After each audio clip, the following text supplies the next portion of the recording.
Hola, ¿qué tal? ¿Cómo están? Soy Fernando Méndez y en esta ocasión vamos a hablar de la Santa Biblia.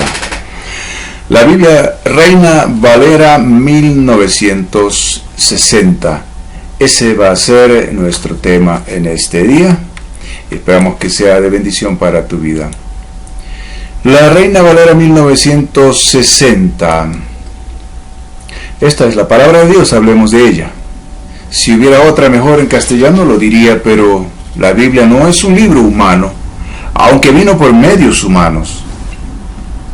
Hay muchas acusaciones contra ella, desde el tiempo de los romanos. Los filósofos, los científicos y falsos teólogos quisieron dañarla, recortarla y quitarle autoridad, y ella ha sobrevivido a todo eso. En los años 20 y 30 surgió una diabólica teología y metodología de crítica bíblica que se llama alta crítica, o se llamó alta crítica, que puso en duda su autenticidad y exactitud, y muchos siguieron esa maligna influencia. Esto se enseñaba en los seminarios, y una generación de pastores salieron a destruir la fe del mundo. Casi lo lograron en Europa, pero luego se apagó solo, o se apagó sola, gracias a su propia ineptitud e inexactitud que la historia y la ciencia se encargaron de destruir. Hoy, siguiendo ese modelo, algunos sobrevivientes de esa teología se inventaron otra estrategia oscura que se llama la crítica textual, que se supone es una ciencia bien documentada, como yo pensaba también, y que tiene una palabra clave que es esto o eso no está en los manuscritos más antiguos, o en esos manuscritos antiguos no dice eso, o falta agregar esto, etc.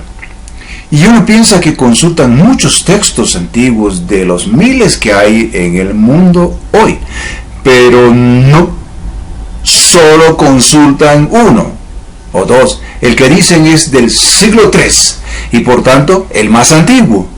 ¿Qué otro más pueden consultar? Y ese texto es el ya conocido Códice Vaticanus y ninguno más. Eso dijo el erudito Westcott, que murió alcoholizado.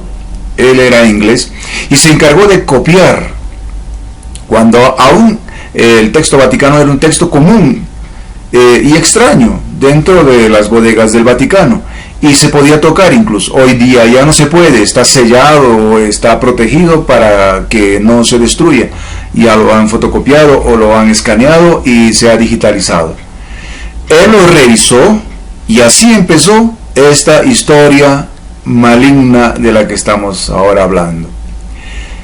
Estas acusaciones e intentos fatales habrían matado a cualquier otro texto o libro del mundo, obra de hombres, pero la Biblia resistió sola, y así sola se propaga sin límites por el mundo. Todos los libros humanos vienen de abajo y tratan de subir hacia lo misterioso y divino. Muchas religiones hacen eso y fracasan. Pero la Biblia no proviene de abajo, sino que ella viene del cielo, de arriba, de la eternidad. Es obra de Dios, como dice la palabra de Dios en 2 de Pedro 1:21.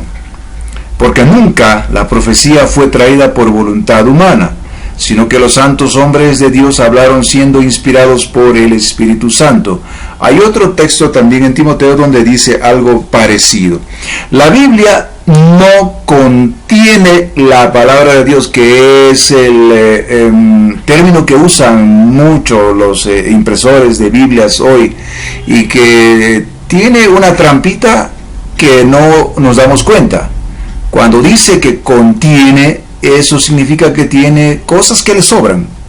Es como cuando vamos al centro comercial y compramos un envase, por ejemplo, de un jugo, y lo ponen en una bolsa. Entonces esa bolsa contiene un envase de jugo, y ese envase es de plástico que contiene la palabra o el jugo. Así es como ellos piensan que la Biblia tiene elementos que se pueden prescindir, como la bolsa del jugo o como la botella o el envase de plástico, que pueden prescindir de algunas cosas, pero no es así.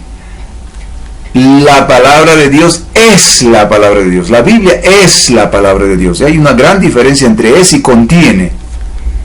Y el que se acerca a Dios y su palabra sin esta seguridad y fe de que es la palabra de Dios, no encontrará nada.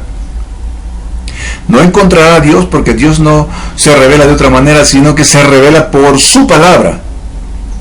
La Biblia es el esfuerzo de Dios para comunicarse con sus criaturas y este mundo, para revelarnos su voluntad, su mente, y así describirnos cómo es el cielo y para mostrarnos el camino que nos lleva a él. La crítica textual dice, en ignorancia, ¿cómo pueden decir que es un libro del cielo? Si lo escribieron casi 40 personas distintas, en contextos y tiempos distintos, en circunstancias distintas, en distintos tiempos históricos. Parece lógico, ¿verdad? Pero ese es un camino de incredulidad. Y curiosamente lo dicen supuestos evangélicos protestantes, tecnócratas, teólogos. Y por eso se llama inspiración el acto de revelarse de parte de Dios al hombre, pues entendemos que Dios usó hombres fieles que expresaron su perfecta voluntad, según eran guiados por Dios. E incluso hoy mismo Él sigue cuidando y ordenando su palabra.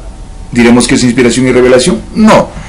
Tal vez podríamos decir que es una revelación o inspiración dinámica, que se puede ver claramente en la selección del canon, por ejemplo, porque los libros ya estaban escritos e incluso los autores ya estaban muertos.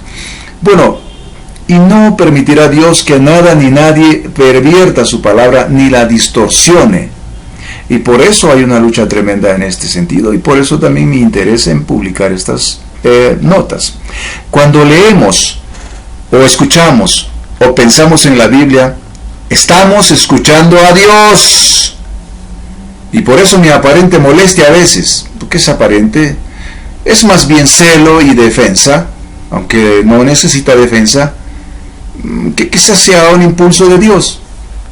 Un verdadero creyente busca a su Padre, un verdadero hijo busca a su Padre y anhela su palabra, y no recibe lo falso, no recibirá lo falso, sabrá cuándo no es su Padre, porque Él dijo así: los míos oyen mi palabra y me siguen. Eso es muy claramente distinguible. Por eso nos mataban antes. Claro, no personalmente a nosotros, pero desde los tiempos de los apóstoles se han matado cristianos por millares, quizás millones, no sé si podría afirmarlo. Desde el tiempo de los apóstoles, todos los apóstoles, con una sola excepción de Juan, fueron muertos en el martirio, ya sea con lanza, con espada, con serrucho o con cruces, de diversas maneras. Todos los que están en la Biblia, que escribieron partes de la Biblia o algunas cartas de la Biblia, y también los apóstoles que no figuran, murieron en el martirio. Y eso es lo que sucedió después con los cristianos. Los martirizaban, los crucificaban, los quemaban, los torturaban. Luego que surgió la Iglesia Romana, empezó la Santa Inquisición y los mataba por millares, como sucede hoy día en Siria o en Nigeria, en algunos otros países donde se mata a cristianos como si no existiera ningún organismo de defensa de los derechos humanos y esas cosas que protegen a los comunistas. Pero Dios dice así: el hombre no solo vive de pan, sino también, o especialmente, principalmente, de la palabra de Dios. Sin la palabra de Dios el hombre muere como si no comiera pan nunca. Y el pan no significa el pan de harina, significa el alimento material. Si un hombre o un ser humano no come alimento material por un largo tiempo, morirá de inanición. Y lo mismo pasa con el ser humano si no tiene la palabra de Dios. Su alma, su espíritu morirá. Y por eso mi esfuerzo en esta hora para decirte lo siguiente: esta es la palabra de Dios, la Santa Biblia, la Reina Valera 1960. Hasta que surja otra revisión mejor, con esta nos quedamos. Amén. Gloria a Dios.